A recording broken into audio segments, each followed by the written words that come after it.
Hello friends, आज आपण derivative या चॅप्टरमधले एक्सरसाइज 1.1 बघणार आहोत. त्यातला पहिला प्रॉब्लेम आहे x³ - 2x - 1 hole bracket power 5. त्याचा आन्सर आपण आज बघणार आहोत. जेवढे होईल तेवढे आपण एक्सरसाइज 1.1 मधले प्रॉब्लेम बघणार आहोत. तर चला मग सुरू करूयात. पहिला आपण डेरिव्हेटिव्ह अप्लाय करून घेणार आहोत. Applying the derivatives.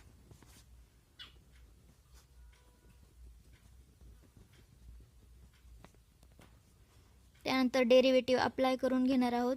d divided by dx x³ - 2x - 1 whole ब्रॅकेटचा पॉवर 5. डेरिव्हेटिव्ह घेताना आपल्याला प्रत्येक टर्मचा डेरिव्हेटिव्ह घ्यायचा असतो, म्हणून आपण या टर्मची फोड करून घेणार आहोत. पहिला डेरिव्हेटिव्ह आपण फुल टर्मचा घेतला. आता त्यानंतर याचा पॉवर काढून या ब्रॅकेटमधल्या टर्मचा डेरिव्हेटिव्ह घ्यायचा. तो कसा आपण इथं लगेच अप्लाय करून घेऊयात. d डिवायडेड बाय dx हे आहे तसंच लिहून घेऊ. x³ - 2x - 1 raise to 5. त्यानंतर परत याचा derivative d divided by dx x³ - 2x - 1 हा पॉवर काढून टाकायचा आहे आणि पुढच्या टर्मचा डेरिव्हेटिव्ह घ्यायचा आहे. आता आपण ह्या पण टर्मचा डेरिव्हेटिव्ह घेतला. आता याची फोड करून याचा प्रत्येकाचा डेरिव्हेटिव्ह घ्यायचा आहे. हे आहे तसंच लिहून घ्यायचं. d divided by dx x³ - 2x - 1 raise to 5 d divided by dx याला ब्रॅकेट टाकून घ्यायचं पाहिजे असेल तर.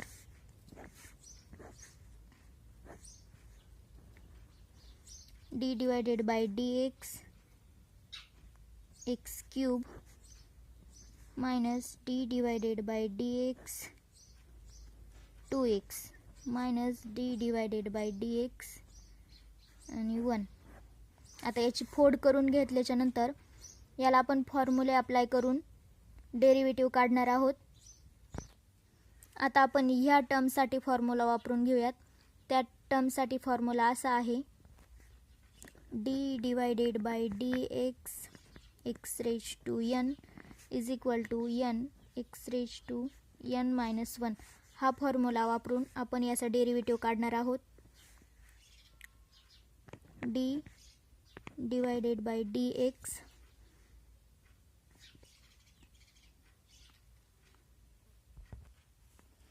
हा n म्हणजे हा पॉवर असतो, तर आपण हे सॉल्व करून घेऊयात.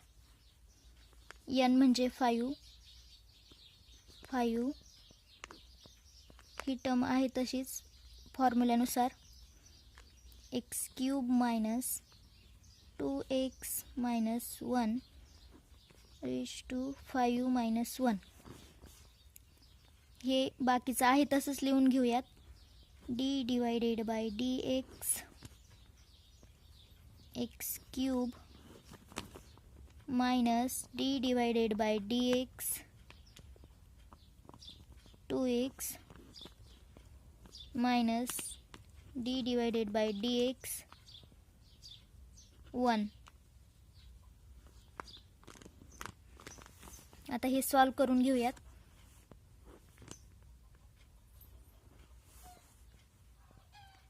फाईव्ह आहे तसाच. x³ -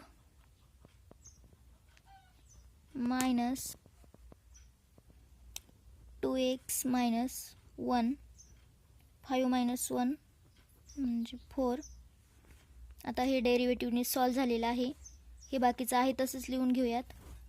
d divided by dx x³ bracket complete - d divided by dx 2x - d divided by dx 1. आता ह्या टर्मसाठी आपण फॉर्म्युलाचा वापर करूयात. ह्या टर्मला पण हाच फॉर्म्युला लागू होणार आहे. D divided by D X raise to n is equal to n X n minus 1. हा फॉर्म्युला या टर्मला पण आपण यूज करून घेऊयात आणि त्याचा पण डेरिव्हेटिव्ह काढूयात. मी हे आहे तसंच लिहून घ्यायचं. 5 X cube minus 2x minus 1 raise to 4. याचा डेरिव्हेटिव्ह काय येईल मग 3 एक्स रेज टू 3 मायनस 1. बाकीचं आहे तसंच लिहून घ्यायचं. D divided by D X 2x minus इथं D divided by D X 1 आहे. मग कोणती कॉन्स्टंट असेल, कॉन्स्टंट व्हॅल्यू असेल तर त्याचा डेरिव्हेटिव्ज 0 येतो. मग आपण डायरेक्ट इथे 0 लिहून घेऊयात. आता आपण हे सॉल्व करून घेऊयात. हे आहे तसंच लिहून घेऊयात.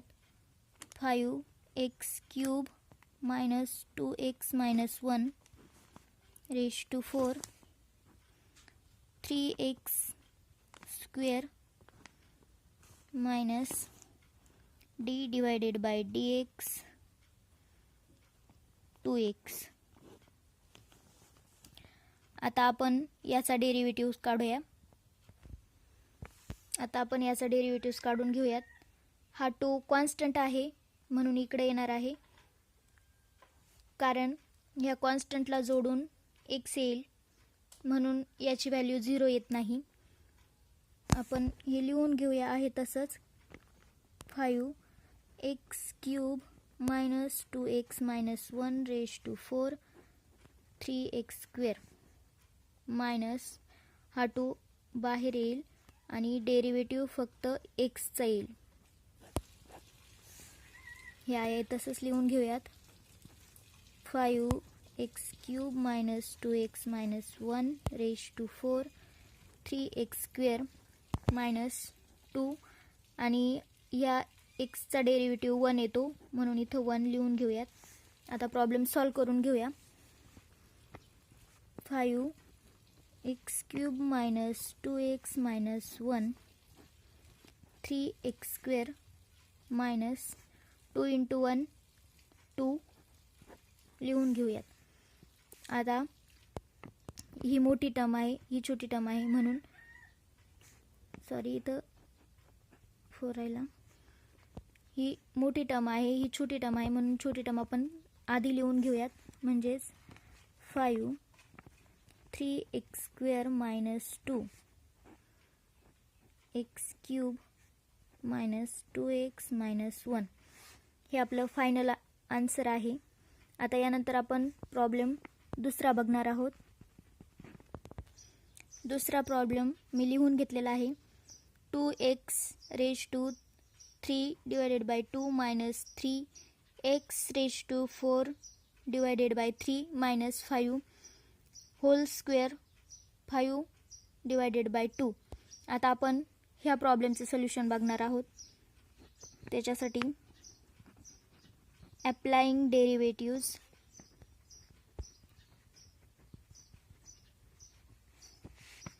आणि याला आपण लगेच डेरिव्हेटिव्ह अप्लाय करून घेणार आहोत. D divided by D X 2x raise to 3 divided by 2 minus 3x raise to 4 divided by 3 minus 5 bracket complete 5 raise to 2 5 divided by 2. आता डेरिव्हेटिव्ह अप्लाय केलेला आहे. आता या प्रत्येक टर्मसाठी आपण डेरिव्हेटिव्ह अप्लाय करून घेणार आहोत. D divided by D X हे आहे तसंच लिहून घ्यायचं. 2x raise to 3 divided by 2 minus 3x raise to 4 divided by 3 minus 5 divided by 2. आता परत डेरिव्हेटिव्ह घ्यायचा आहे. हा पॉवर काढून टाकून या टर्मचा डेरिव्हेटिव्ह घ्यायचा आहे.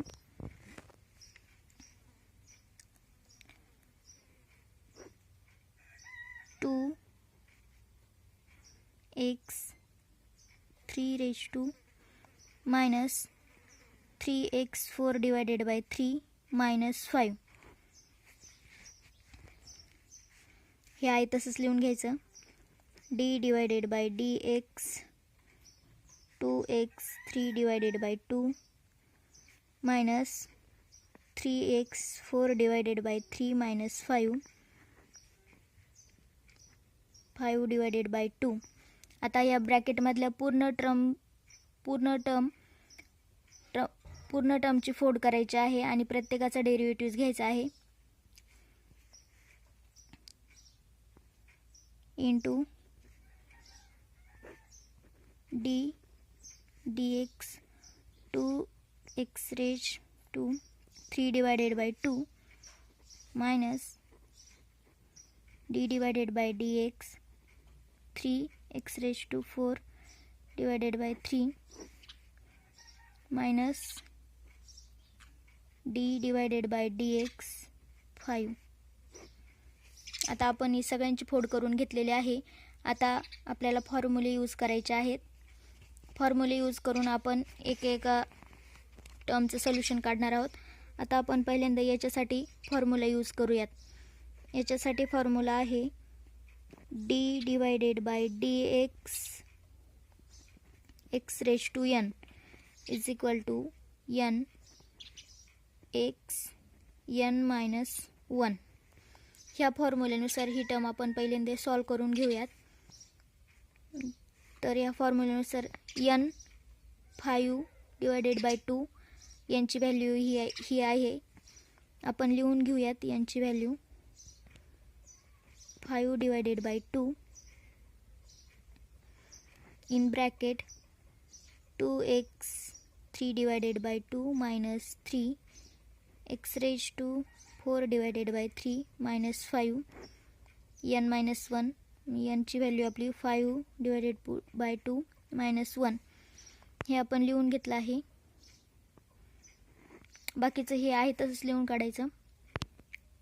d divided by dx 2x 3 divided by 2 minus d divided by dx 3x raise to 4 divided by 3 minus d divided by dx 5. आता पहिले हे सॉल्व करून घेऊयात. हे सॉल्व करून घेतल्याच्या नंतर हे आहे तसंच लिहून घ्यायचं.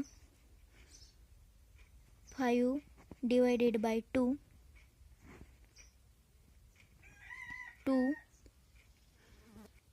हे आपण आहे तसंच लिहून घेतलेलं आहे.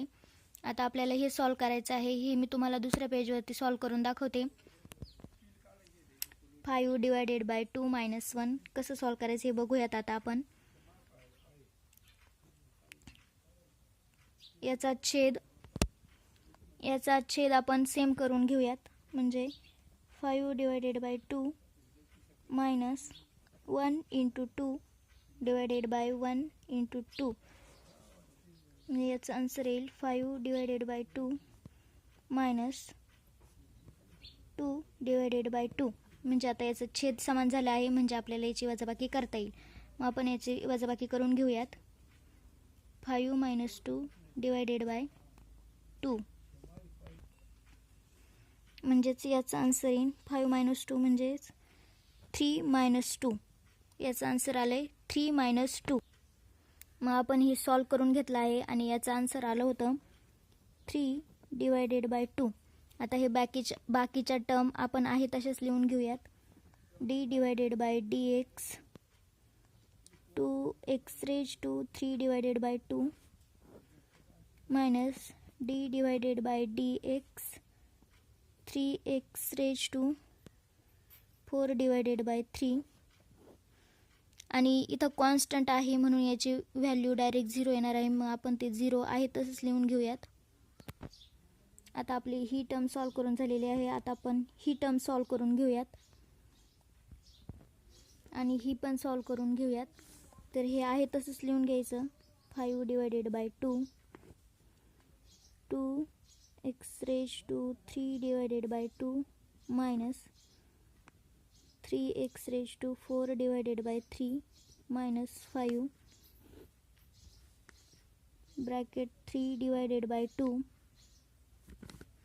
आता हा 2 कॉन्स्टंट आहे म्हणून तो बाहेर काढायचा 2 आणि ह्या टर्मचा डेरिव्हेटिव्ह घ्यायचा D divided by D x 3 divided by 2.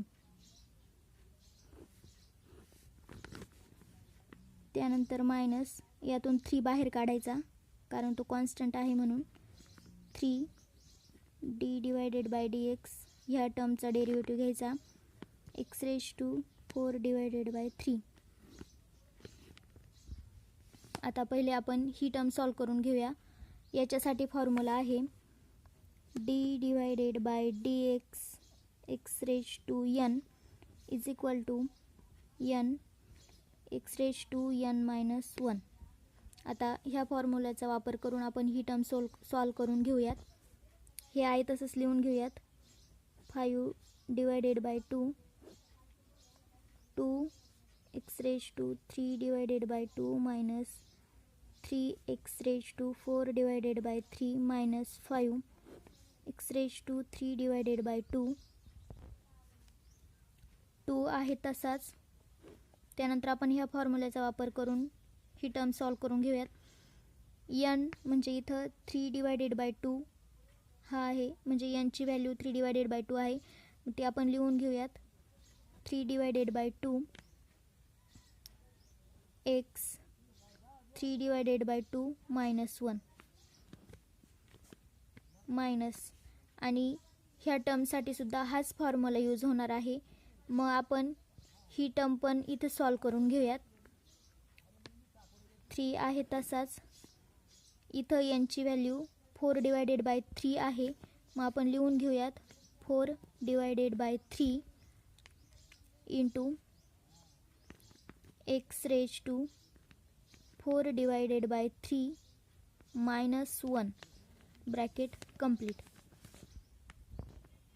आता आपण ही टर्म पहिल्यांदा सॉल्व करून घेऊया. हे आहे तसंच लिहून घ्यायचं 5 divided by 2 into 2 x raise to 3 minus 3 divided by 2 minus 3 x raise to 4 divided by 3 minus 5 bracket power 3 divided by 2 into 3 divided by 2 x raise to. याचा आपण सॉल्व करून घेऊयात. याची काय व्हॅल्यू येते ती आपण दुसऱ्या पेजवरती बघूयात. 3 डिवायडेड बाय 2 मायनस 1 याची व्हॅल्यू आपण काढूयात. पहिल्यांदा आपल्याला छेद समान करायचे आहेत म्हणून आपण याला 1ला 2 ने गुणणार आहोत आणि याचा छेद पण 1 असतो म्हणून याला पण 2 ने मल्टिप्लाय करणार आहोत. म्हणजे 3 divided by 2 minus 1 into 2 divided by 1 into 2. त्याच्यानंतर 3 divided by 2 minus 1 into 2 is equal to 2 1 into 2 is equal to 2. म्हणजे आता याचा छेद समान झाला आहे. याचा आन्सर येईल 3 मायनस 2 डिवायडेड बाय 2. म्हणजेच 3 मायनस 2 म्हणजे 1 डिवायडेड बाय 2. याचा आन्सर आलं 1 डिवायडेड बाय 2. याचा आन्सर आलं 1 डिवायडेड बाय 2. हे आहे तसंच लिहून घेऊयात minus 3 4 divided by 3 x raise to 4 divided by 3 minus 1. हे आहे तसंच लिहून घेऊयात. हे आपण सॉल्व करूयात. 5 divided by 2 x raise to 3 divided by 2 minus 3 x raise to 4 divided by 3 minus 5 चा पॉवर 3 डिवायडेड बाय 2. इथं 2ला 2 कॅन्सल झाला म्हणजे इथं आलं 3 रेज टू. आता 1 डिवायडेड बाय 2 आहे म्हणून आपण याला डायरेक्ट ब्रॅकेट टाकून घेणार आहोत कारण ब्रॅकेटची व्हॅल्यू 1 डिवायडेड बाय 2 असते. इथं आपण डायरेक्ट ब्रॅकेट एक्स मायनस हे आहे तसंच लिहून घ्यायचं 3 into 4 divided by 3 x raise to 4 divided by 3 minus 1. आता ही आणि ही टर्म सॉल्व झालेली आहे. आता आपण ही टर्म सॉल्व करून घेऊयात. बाकीचं हे आहे तसंच लिहून घ्यायचं. 5 divided by 2 2x raise to 3 divided by 2 minus 3x raise to 4 divided by 3 minus 5 3 divided by 2 3 in the square root x minus 3 ला 3 कॅन्सल झाला. मी इथं आला 4 x रेज टू. आपण हे सॉल्व करून घेऊयात. 4 divided by 3 minus 1 4 divided by 3 minus 1 हे solve करून घेऊयात. याचा आपल्याला छेद समान करायचा आहे म्हणून याला 3 ने मल्टिप्लाय करायला लागेल. 4 divided by 3 minus 1 into 3 divided by 1 into 3 is equal to 4 divided by 3 minus 3 minus 3. आता आपण याची वजाबाकी करून घेऊयात. 4 minus 3 divided by 3 is equal to 4 minus 3 means 1 divided by 3. याचं आन्सर आलं 1 डिवायडेड बाय 3. इथं आपण लिहून घेऊयात 1 डिवायडेड बाय 3. हे आहे तसंच लिहून घ्यायचं.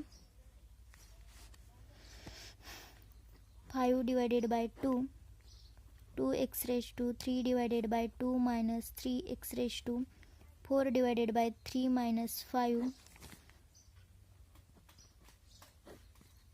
3 in square root x minus 4. या एक्सचं पण आपण स्क्वेअर रूटमध्ये लिहून घेऊयात. म्हणजे इथं 3 आहे म्हणजे आपल्या स्क्वेअर रूटमध्ये इथं 3 येणार आणि एक्स आहे तसंच लिहून घ्यायचा. म्हणजे ही टर्म पण सॉल्व झालेली आहे.